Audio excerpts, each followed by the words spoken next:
How are you. कैसे हैं आप लोग।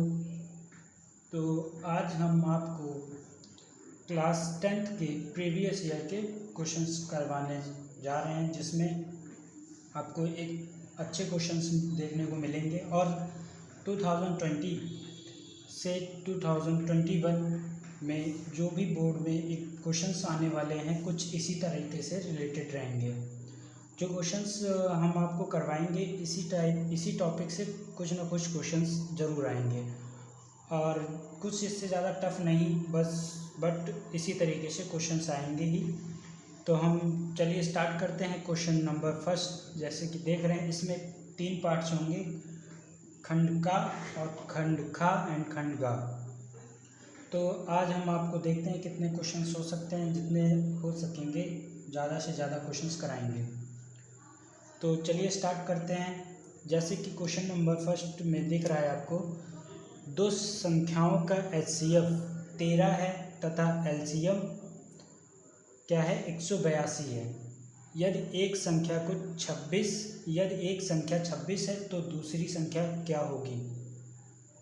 तो इसका बेसिक मेथड है क्या कि पहली संख्या क्या है, पहली संख्या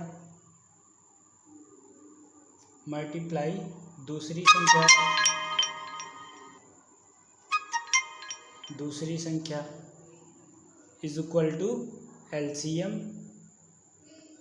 इंटू HCF। ओके, तो हम इसी में वैल्यू पुट करते हैं। जैसे कि हमें फर्स्ट जिसमें से एक संख्या बता रहा था 26 है, तो हम पहली संख्या की जगह वैल्यू पुट कर देते हैं, क्या है 26 इंटू सेकेंड नंबर दूसरी संख्या is equal to LCM and HCF। हमें दोनों गिवन है तो हम उनकी वैल्यूज पुट करते हैं। क्या है LCM 182 इंटू 13। तो हम क्या निकालेंगे, दूसरी संख्या फाइंड आउट करनी है, तो दूसरी संख्या को होल्ड करते हैं। दूसरी संख्या इज इक्वल टू 180 इंटू 13 और जो फर्स्ट नंबर था इसका वो नीचे आ जाएगा अपॉन में 26। तो 13 1 जा 13 एंड 13 2 जा 26 एंड इससे डिवाइड कर लेंगे इसको तो आएगा 9 1। तो ऑप्शन नंबर कौन सा दिख रहा है 3, यही इसका आंसर सही होगा। निम्नलिखित में से कौन सा द्विघात समीकरण है। तो आपको दिख रहा होगा द्विघात समीकरण कौन सा है, इसको सॉल्व करके देख सकते हैं क्या। देखेंगे हम इसमें कौन सी द्विघात समीकरण है। तो द्विघात समीकरण एक तो ये दिख रही है हमें, ये द्विघात समीकरण है, इसको सॉल्व करके देख लेते हैं क्या ये है। हालांकि यही है ऑप्शन हमारे अकॉर्डिंग, तो यही है इसका आंसर। चलिए आगे बढ़ते हैं। क्वेश्चन नंबर गा का दूसरा। तो जैसा कि आपको दिख रहा है क्वेश्चन नंबर गा का दूसरा जो है, दो वृत्तों की परिधियों में क्या है, दो वृत्तों की परिधियाँ। अब परिधि क्या होती है, दो वृत्त हैं हमारे पास, ये हो गया फर्स्ट और ये हो गया सेकंड। परिधि क्या होती है, परिधि होती है 2πr, जिनका रेशियो हमारे पास गिवन है ये। तो हम मान लेते हैं इसकी रेडियस R1 है, इसकी रेडियस R2 है। तो परिधि फर्स्ट वृत्त की परिधि एंड सेकंड वृत्त की परिधि। फर्स्ट वृत्त की परिधि क्या हो जाएगी 2πr और सेकंड वृत्त की भी परिधि R1 और 2πr2 ये हो जाएगी। इज इक्वल टू रेशियो क्या है इनका 2:3। तो हमें पता है क्या, कांस्टेंट पार्ट तो कैंसिल हो जाएंगे, कांस्टेंट पार्ट तो कैंसिल हो जाएंगे, बचेगा क्या R1 is equal to 2 and R2 is equal to 3। 2 और 3 बच गए। अब उनके क्षेत्रफलों का अनुपात निकालना है। क्षेत्रफल क्या होता है, अगर फर्स्ट वृत्त का क्षेत्रफल निकालेंगे तो πr² एंड सेकंड वृत्त का क्षेत्रफल क्या हो जाएगा πr1² इधर कर ले और इधर πr² 2 कर ले R2। तो पाई से पाई कांस्टेंट कैंसिल, R1 यानी कि 2 और R2 बचा जो हमारे पास R2 3, इनका स्क्वायर कर देंगे हम, तो आएगा कितना 4:9। तो इनका इनके ऑब्जेक्टिव आई थिंक था, तो इसका ऑप्शन नंबर हो जाएगा जो भी होगा उसमें 4:9 होगा। ठीक है, तो नेक्स्ट क्वेश्चन आप देखिए क्या लिखा हुआ है। 2 sin A = 1/2, तो cot A का मान ज्ञात कीजिए। सबसे अच्छा क्वेश्चन और इजी क्वेश्चन। कैसे करेंगे? साइन बराबर हमें पता है, साइन A = होता है लंब बटे कर्ण।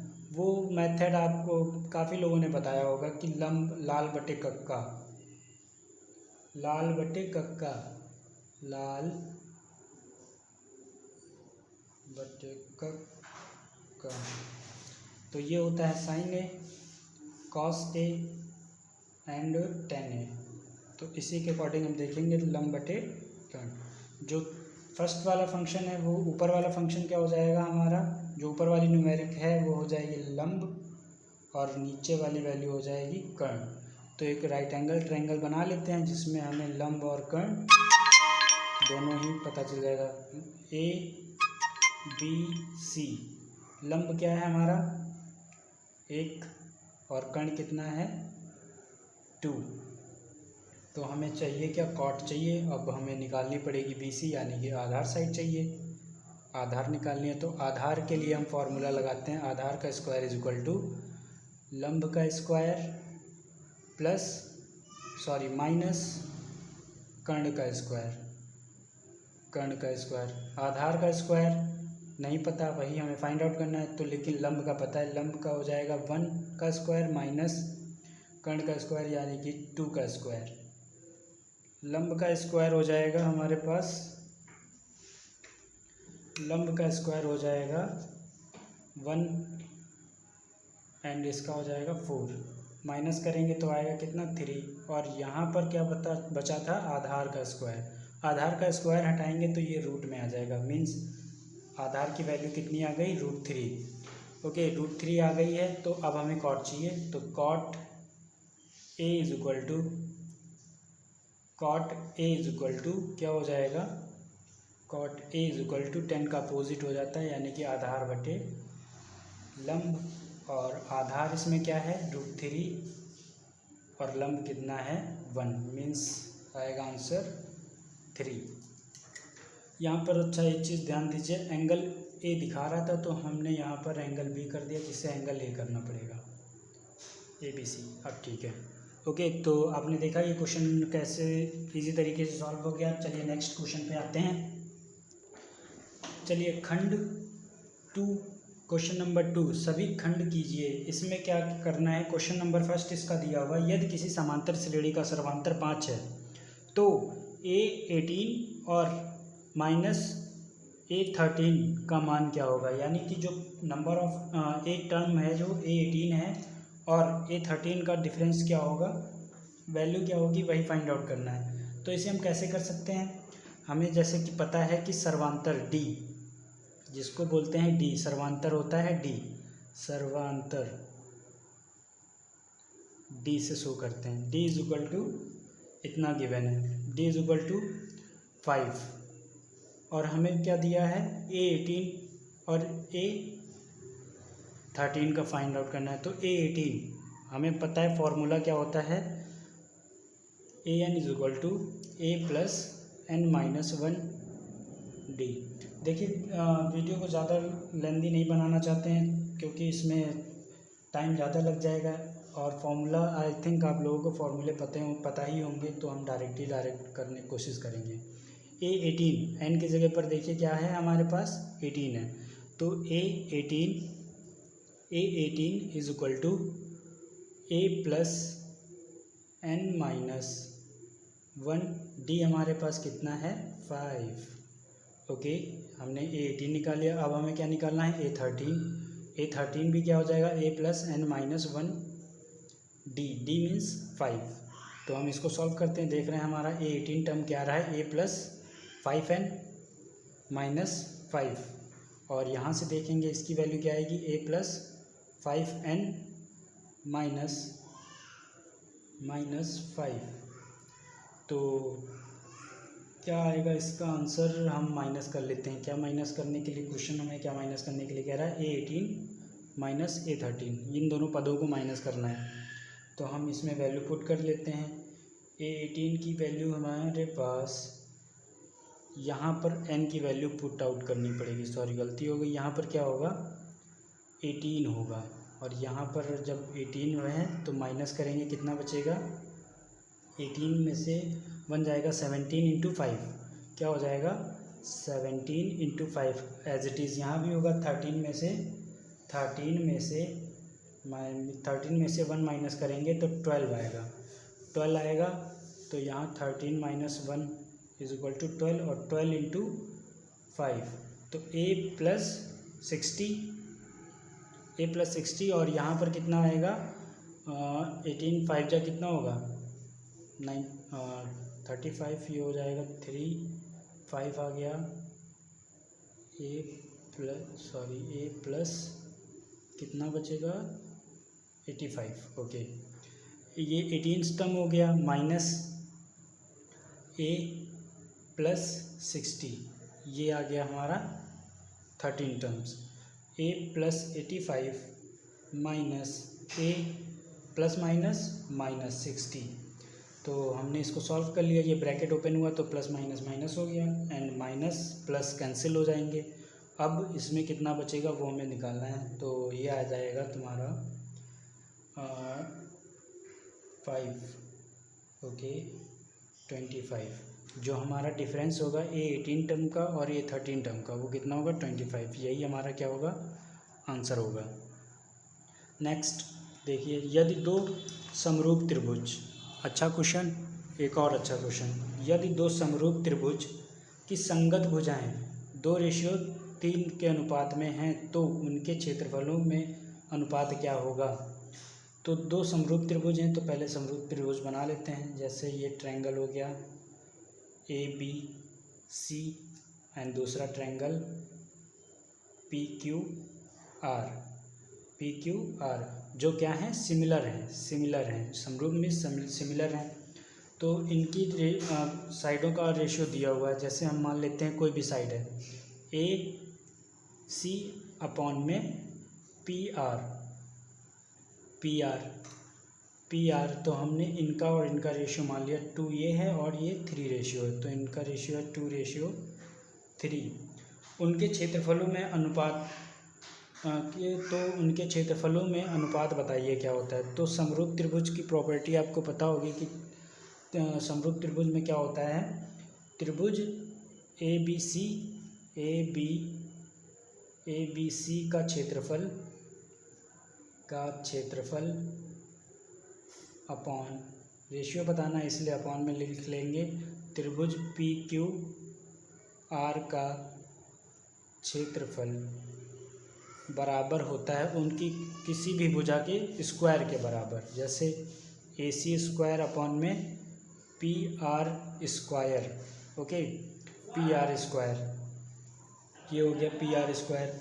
अब हमें त्रिभुजों का एरिया बताना था किस रेशियो में होगा, तो AC बराबर कितना दिया हुआ है 2 एंड PR बराबर कितना दिया हुआ है 3, इन का स्क्वायर, वो दोनों का स्क्वायर करेंगे तो 4:9, तो आंसर क्या आएगा 4:9 आ जाएगा, यही इसका आंसर होगा। ठीक है, अब देखिए नेक्स्ट क्वेश्चन क्या है, सेक A प्लस, ट्रिग्नोमेट्री से आया है क्वेश्चन और बोर्ड में अक्सर ये ट्रिग्नोमेट्री से क्वेश्चन आता है।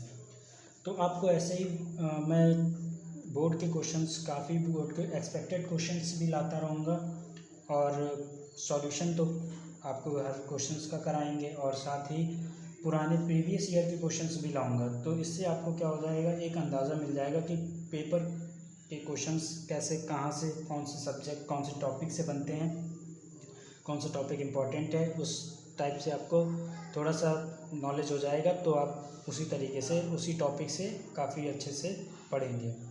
तो हम सेक को क्या लिख सकते हैं, फॉर्मूले के अकॉर्डिंग हमें पता है कि सेक A इज इक्वल टू लिख सकते हैं 1/cos A, तो इसको लिख सकते हैं 1/cos A, प्लस 10 को लिख सकते हैं, फॉर्मूले आपको पता होंगे तो हम डायरेक्टली करने की कोशिश करते हैं, sin A/cos कॉस ए, ये होता है 10 का फॉर्मूला, इसको ब्रैकेट दे देते हैं। और दूसरा क्या दिया हुआ है 1 माइनस साइन ए, ये हो गया।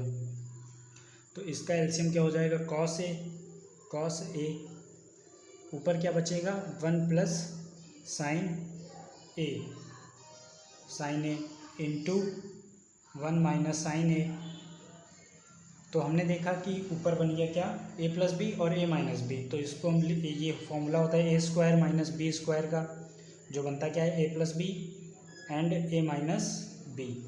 ठीक है, तो हम इनकी जगह पर क्या लिख सकते हैं कि 1 माइनस, ये फॉर्म हमें ओपन फॉर्म दी हुई है, इसको क्लोज फॉर्म में बदल देंगे, तो 1 माइनस साइन स्क्वायर ए, तो बोथ साइड स्क्वायर है, अपॉन में मल्टीप्लाई है, तो ये कॉस आ जाएगा नीचे। तो हमें पता है क्या 1 minus sine square A is equal to क्या होता है कॉस स्क्वायर ए। तो कॉस स्क्वायर ए होता है, तो हम इसको क्या करेंगे 1 माइनस साइन स्क्वायर ए की जगह पर कर देंगे कॉस स्क्वायर ए, अपॉन में ऑलरेडी क्या है कॉस ए है एक, तो कॉस ए से एक कॉस ए कट जाएगा, तो आंसर क्या आ जाएगा सिर्फ कॉस ए आंसर आ जाएगा। तो इसका आंसर क्या आया कॉस ए आ गया हमारे पास। तो देखा आपने कैसे सॉल्व हो गया। नेक्स्ट क्वेश्चन पे आते हैं।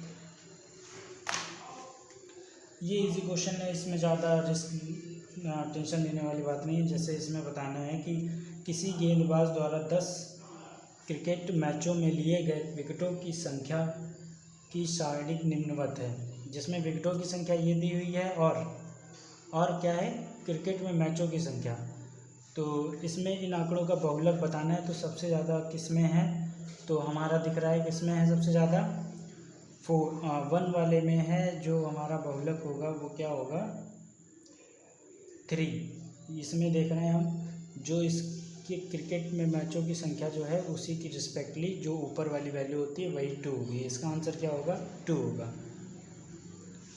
इस क्वेश्चन को देखिए यूक्लिड, चलिए देखते हैं इसमें क्या करना है। यूक्लिड विभाजन प्रमेय एल्गोरिथम का प्रयोग करके हमें HCF फाइंड आउट करना है। 2 नंबर्स हमें दिए रहते हैं, इसमें दिया है 272 और 1032 का HCF क्या निकालना है हमें। तो कैसे निकालेंगे इसको, करते कैसे हैं, एक तरफ मैं आपको डिवाइड करते जाऊंगा और साथ में सॉल्व करते दिखा दूंगा। तो इसमें करते क्या है, छोटी वैल्यू से बड़ी वैल्यू को डिवाइड करते हैं, तो 1032। इससे जब हम इसको डिवाइड करेंगे तो कितने टाइम्स में लगभग जाएगा ये, तो ये हम देख रहे हैं कि ये 3 टाइम्स में लगभग जाएगा। तो 3 2 जा 6 एंड 3 7 जा 21 और इधर 1 कैरी हो जाएगा, 21 2 एंड 3 2 जा 6 और 2 कितना हो जाएगा 8। माइनस करेंगे कितना बचेगा 6 हो जाएगा, 12 हो जाएगा, 12 6 बचेगा, 1 बचेगा एंड 1 बचेगा। ओके, अब जो रिमाइंडर बचता है वो इसके जो भाजक था उससे डिवाइड करते हैं, उसको डिवाइड करते हैं, भाजक को डिवाइड करते हैं। तो इस यहाँ पे पेयर इसका वो भी बनता जाएगा। क्या करेंगे हम 1032 को फैक्टर कर रहे हैं।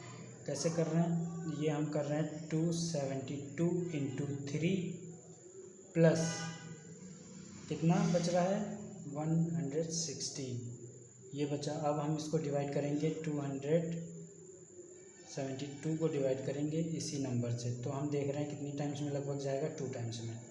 तो 2 6 जा 12 1 आ जाएगा एंड 2 1 जा 2 3 एंड 2 1 जा 2 इतना आया, माइनस किया 0 4 ये बचा और ये तो 0 हो ही गया, तो इसकी तो वैल्यू ज़रूरत नहीं है। तो हम नेक्स्ट देख रहे हैं किसको फैक्टर किया हमने 272 को फैक्टर किया कितने टाइम्स में, 272 को नहीं 1 जो रिमाइंडर था उसका मल्टीप्लाई करते हैं, उसका फैक्टर करते हैं। इसको हमने मल्टीप्लाई किया है 2 से और रिमाइंडर कितना बचा है 40।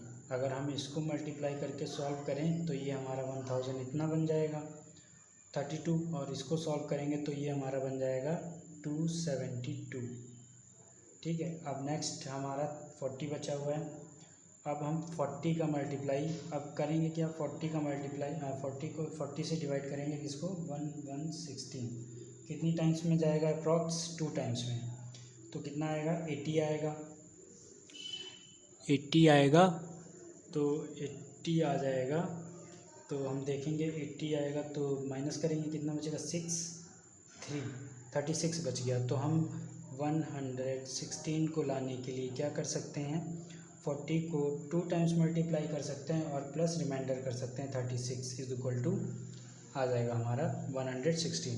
अब जो रिमाइंडर बचा है इससे डिवाइड करेंगे भाजक को फिर से, तो कितनी बार में, एक सेकेंड, तो हमारा गलत हो गया, ठीक है, गलत नहीं हुआ, ठीक है। तो इसमें क्या करेंगे, 1 टाइम पे जाएगा तो 36 आ जाएगा और रिमाइंडर कितना बचेगा 4। अब 36 को हम डिवाइड करेंगे 4 से, तो जो भी आएगा वही हमारा क्या होगा, HCF होगा। 4 9 जा 36, तो हमारा क्या आ रहा है आंसर 9। HCF इसका कितना आ जाएगा 9। अब यहाँ पर लिख लेते हैं कैसे किया हमने, इतना आ गया। अब हमने 36 को हमें करना था 40 लाने के लिए, 40 की ज़रूरत है, इसका फैक्टर करेंगे 36 इंटू 1 प्लस 4, इतना आ जाएगा। और हमारे पास एलसीएम इसका HCF आ जाएगा क्या, HCF। ऐसे कर सकते हैं आप, इजी होगा। और HCF क्या आ जाएगा 9 आ जाएगा। चलिए नेक्स्ट क्वेश्चन करना स्टार्ट करते हैं। जैसा कि दिख रहा है, प्रतिस्थापन विधि द्वारा हल कीजिए। प्रतिस्थापन विधि द्वारा हल कीजिए, तो इसको इस तरीके से भी कर सकते हैं, जैसे कि x माइनस वाई दिया हुआ है इज इक्वल टू 2, प्रतिस्थापन विधि है ये। और क्या गिवन है इक्वेशन, इसको मान लेते हैं 4, और दूसरी क्या है 4x plus 7y is equal to 30, ये इक्वेशन हो जाएगी सेकेंड। तो हमें इसमें क्या करना पड़ता है, किसी एक टर्म को कट करना पड़ता है जो हमें बराबर करना पड़ेगा। जैसे हम क्या करें, क्या कर सकते हैं, या तो x को बराबर कर ले, यहाँ पर हम 7 से मल्टीप्लाई करके y को बराबर कर लेते हैं। यहाँ पर 7 से, यहाँ पर 1 से मल्टीप्लाई करते हैं। इसमें मल्टीप्लाई किया हमने तो आया कितना, 7 1 जा 7x minus 7y is equal to 7 2 जा 14। ओके, नीचे वाली value as it is note down कर लेंगे, प्लस का 7y इज इक्वल टू 30। तो यहाँ देख रहे हैं ये प्लस माइनस माइनस हो जाएगा, एंड ये प्लस माइनस माइनस नहीं होगा, यहाँ पर ऐसे ही कट हो जाएगा। और यहाँ पर क्या करेंगे, डिफरेंस इनका देख रहे हैं आप कितना आ रहा है, तो इनका डिफरेंस आ रहा है, इनका डिफरेंस आएगा, डिफरेंस में इनका सम लेना पड़ेगा, ऐड कर रहे हैं तो हमारा ये हो जाएगा 44, और इधर ऐड करेंगे तो कितना हो जाएगा 11x, and x is equal to 44/11 से कट करेंगे तो x इज इक्वल टू कितना आ जाएगा 4। तो हम इसमें x की वैल्यू फाइंड आउट हो गई। अभी हमें इक्वेशन फर्स्ट में पुट कर देते हैं, समीकरण 1 में x बराबर 4 रखने पर समीकरण 1 क्या है, x minus y is equal to 2, x minus y is equal to 2। तो x हमें पता है क्या है 4 है, minus y is equal to 2 है, तो हम क्या करेंगे minus y is equal to 2 minus 4, तो minus y is equal to -2। तो y से y माइनस से माइनस कट हो गया, बचा क्या y इज इक्वल टू 2, यही हमारा आंसर होगा। नेक्स्ट क्वेश्चन पे आते हैं। चलिए नेक्स्ट क्वेश्चन पे आते हैं। क्वेश्चन दिख रहा होगा आपको, सिद्ध कीजिए कि किसी वृत्त के किसी व्यास के सिरों पर खींची गई स्पर्श रेखाएं समांतर होती हैं। तो ये हम प्रूव करने के लिए क्या कर सकते हैं, हमें एक वृत्त बनाना पड़ेगा। ये हो गया हमारा वृत्त। अब व्यास कहीं से भी हो सकता है, ये हो गया व्यास। और स्पर्श क्या बोल रहा है कि सिरों पर खींची गई स्पर्श रेखाएं समांतर होती हैं, तो ये हमारी स्पर्श रेखाएं हो गई, ठीक है, समांतर होती हैं, ये हमें प्रूव करना है। तो एंड सी डी, और ये पॉइंट ले लेते हैं ओ एम एन, इन पॉइंट्स को ले लेते हैं। ठीक है, तो हम इनको प्रूफ कैसे कर सकते हैं, या तो हम इसमें दो ट्रायंगल्स बना के सॉल्व कर लें, इसको कॉन्ग्रुएंट प्रूफ कर दें, और कॉन्ग्रुएंट प्रूफ कर दिया तो साइड्स इक्वल होंगी और फिर पैरेलल भी होंगी। तो हम क्या कर सकते हैं, तो हम इनको ऐड कर देते हैं। हल सॉल्यूशन मैं सीधा बता रहा हूँ आपको, बाकी जो इसमें स्टेटमेंट लिखना होता है वो आप लिख लीजिएगा। तो हमने एक वृत्त लिया है जिसमें क्या है, A B proof parallel C D, ये क्या करना है, सिद्ध करना है, हमें सिद्ध करना है। ठीक है, तो हम इनको ऐड कर देते हैं, क्या करें, ऐड कर देते हैं। तो हम ए को ओ से ऐड कर देते हैं, और क्या करें, इसको ऐड कर दें डी को ई से। तो हम डी को ई से ऐड कर दें, ओ को डी से ऐड कर दें, या फिर सी को ओ से ऐड कर दें। तो हम ओ को भी इससे भी कर सकते हैं, चलिए आप इससे कर लेते हैं। तो ले लेते हैं ट्रायंगल, देख रहे हैं हमारे पास उत्पत्ति हुई, क्या उत्पत्ति हुई, ट्रायंगल ए एम ओ और ट्रायंगल क्या हुआ, डी एन ओ। तो हम ट्रायंगल ए एम ओ और ट्रायंगल डी एन ओ में क्या हमें बताना है कि हमें ये पता है कि angle M is equal to angle N, ये क्या है, स्पर्श रेखा से, क्या है, स्पर्श रेखा पर वृत्त की त्रिज्या से जो एंगल बनता है वो 90 डिग्री का होता है। स्पर्श रेखा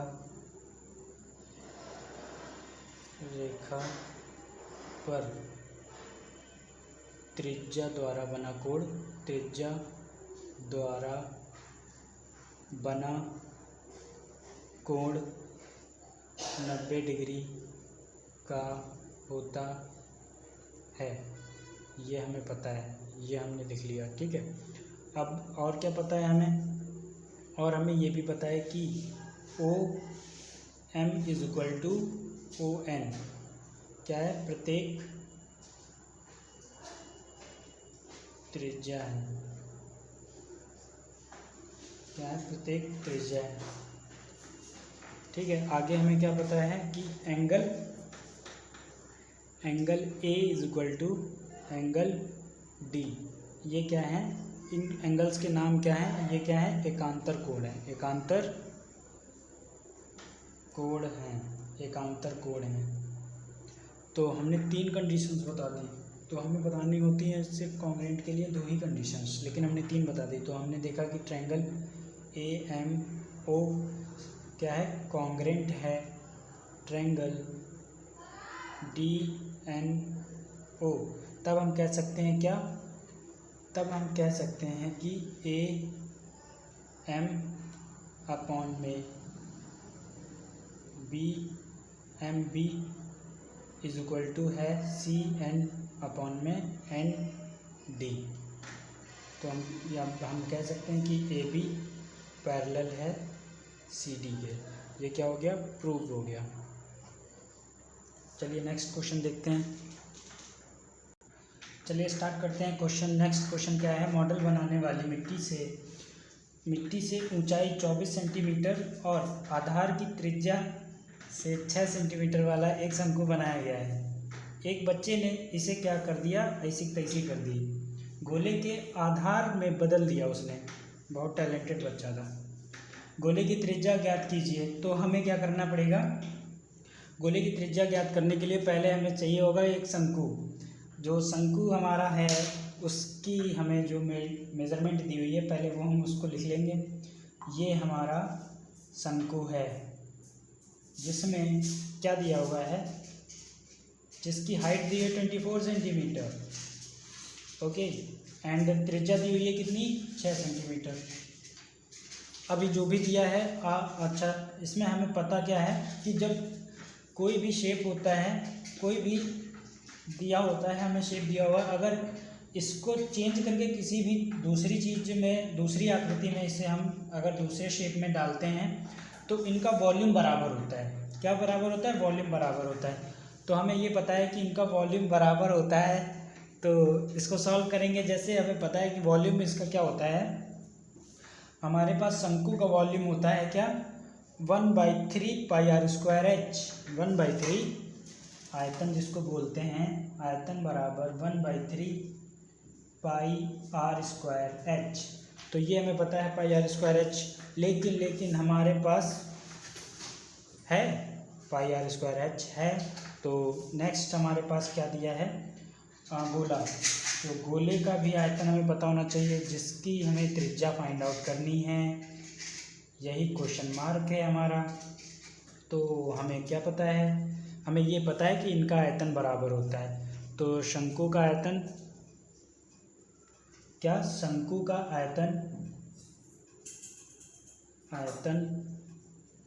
बराबर होगा किसका आयतन, गोले के आयतन के बराबर। गोले के आयतन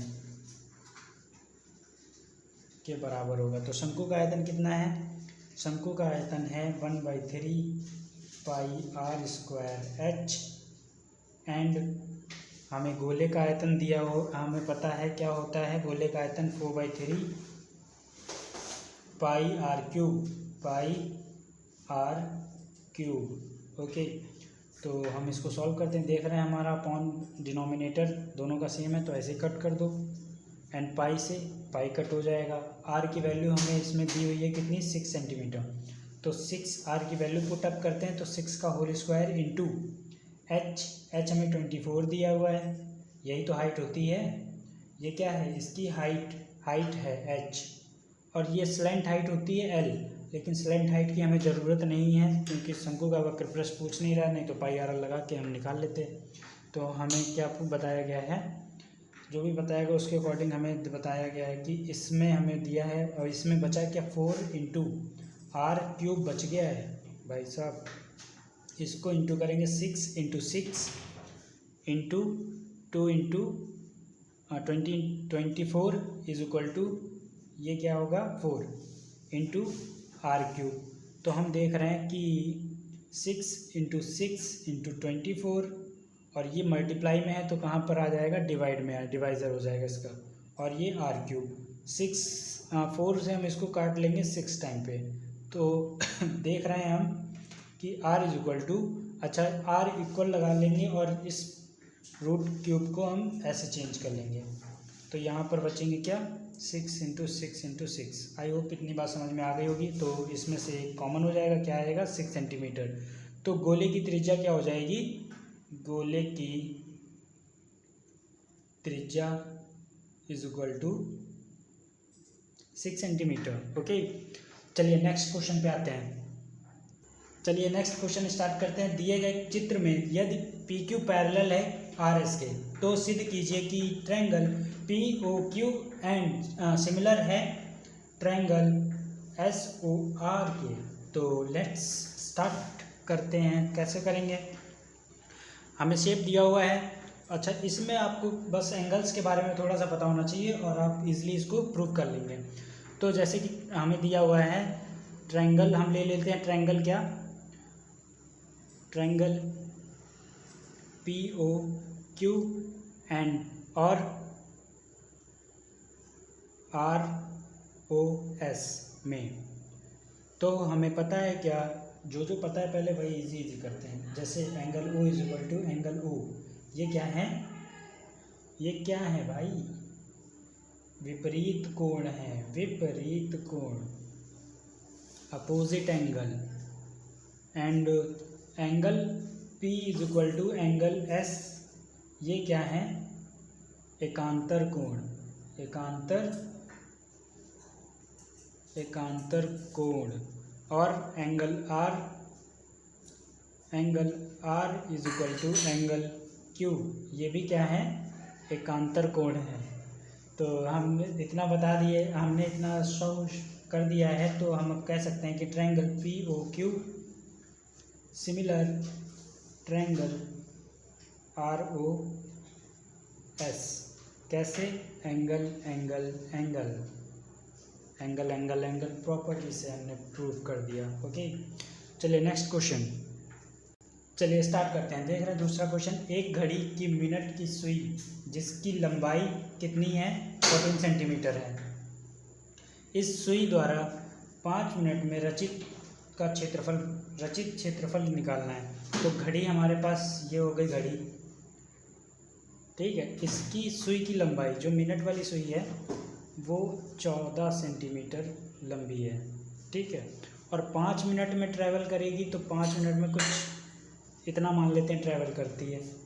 ये चेंजेस कितने हैं, 5 मिनट में। और हमें पता है कि घड़ी की मिनट वाली सुई 1 मिनट में कितने डिग्री का कोण बनाती है, 6 डिग्री का कोण बनाती है।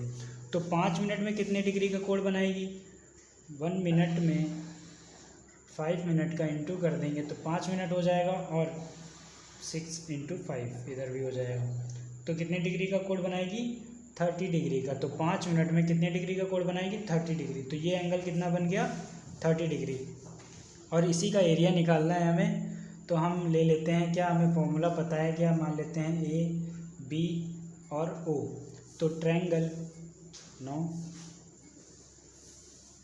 हमें जो शेप दिया हुआ है ए ओ बी का जो एरिया है, एरिया निकालने के लिए हम फॉर्मूला यूज़ करेंगे 1/2 ए स्क्वायर साइन थीटा। 1/2 ए स्क्वायर मीन्स ये भी 14 है, क्यों, क्योंकि ये भी रेडियस है। तो रेडियस ए स्क्वायर मतलब 14 इंटू साइन थीटा की वैल्यू कितनी है, 30 डिग्री, साइन थीटा 30 डिग्री। तो 1/2 इंटू 14 इंटू साइन 30 की वैल्यू 1/2। तो हम देख रहे हैं 2 2 = 4, 2 7 = 14 एंड 2 7 = 14। तो आंसर कितना आएगा, 49 सेंटीमीटर स्क्वायर। यही इसका एरिया कवर करेगा। चलिए नेक्स्ट क्वेश्चन करते हैं। तो क्वेश्चन दिया हुआ है त्रिज्या 4.2 सेंटीमीटर। तो इससे पहले मैं आपको बता दूं कि हमारे चैनल को like and subscribe and please comment ज़रूर करें, जिससे हम भी मोटिवेट होते रहेंगे, और हम इसी तरीके से अच्छे क्वेश्चंस बोर्ड के लिए जो आपकी हेल्प करेंगे बोर्ड एग्ज़ाम में। तो प्लीज़ चैनल को सब्सक्राइब जरूर कर दें। तो स्टार्ट करते हैं। क्वेश्चन क्या है, त्रिज्या 4.2 सेंटीमीटर वाले धातु के एक गोले को पिघलाकर त्रिज्या 6 सेंटीमीटर वाले एक बेलन के रूप में ढाला गया है। जैसा कि मैंने आपको पहले भी क्वेश्चन में बताया था, जब किसी बेलन या किसी भी वृत्त को, किसी भी सर्कल को पिघलाते, ठोस गोले को पिघलाते हैं, तो उनका आयतन बराबर रहता है। तो हमें अगर गोले के बारे में पता है और शंकु की बात कर रहा है, बेलन की बात कर रहा है। चलिए ये बेलन हो गया आपका, बेलन त्रिज्या वाले एक धातु के एक गोले को पिघलाकर ये कितनी त्रिज्या इसकी कितनी बता रहा है, 4.2 सेंटीमीटर, ठीक है। और गोले को पिघलाकर एक त्रिज्या 6 सेंटीमीटर, ये हमारी डिस्टेंस जो है 6 सेंटीमीटर है, ठीक है। पिघलाकर एक गोले में ढाला जाता है। तो हमें क्या बताना है, बेलन के रूप में ढाला जाता है। तो बेलन की हमें हाइट फाइंड आउट करनी है। तो हमें वॉल्यूम पता होना चाहिए दोनों का, नहीं तो फिर प्रॉब्लम हो जाएगी। गोले का आयतन बराबर हो जाएगा बेलन का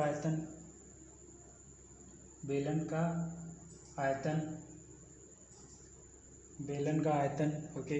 तो गोले का आयतन क्या होता है, अभी बताया था मैंने आपको जस्ट इससे कुछ क्वेश्चंस पहले में, कि गोले का आयतन होता है 4/3 πr³ इज इक्वल टू बेलन का आयतन क्या होता है, πr²h।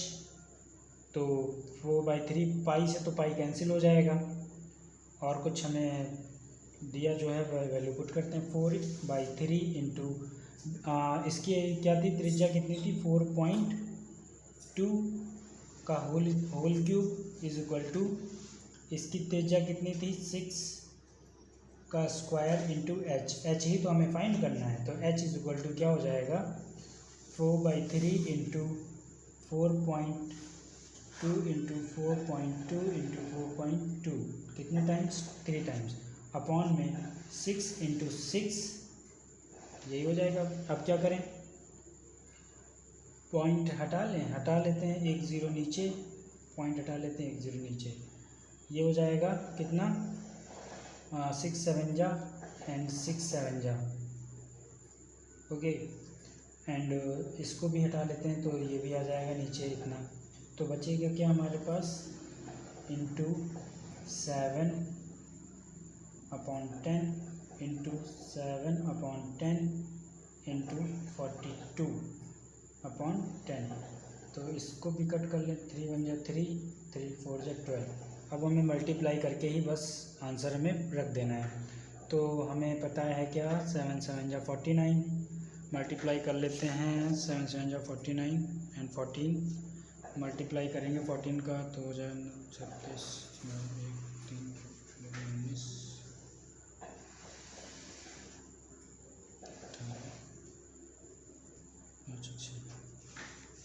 ओके।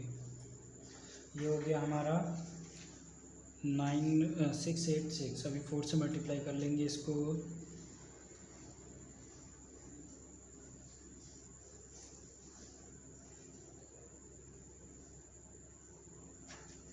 आएगा कितना हो जाएगा 2744 और अपॉन में कितना है 30, तो पॉइंट भी लगा देंगे हम 2.744, यही इसकी हाइट हो जाएगी सेंटीमीटर। तो चलिए क्वेश्चंस अभी तो समाप्त हो गए हैं, आगे के क्वेश्चंस आप कमेंट करके बताइएगा कि अच्छा लगा आपको वीडियो, तो हम आगे के क्वेश्चंस और करा देंगे। काफ़ी इंपॉर्टेंट क्वेश्चंस हैं, तो टॉपिक वाइज आपके सारे, वैसे तो मैं टॉपिक वाइज भी पढ़ा रहा हूँ आपको, बाकी आप बता दीजिएगा कमेंट और लाइक करके, और प्लीज़ सब्सक्राइब ज़रूर करें। चलिए टाटा बाय बाय।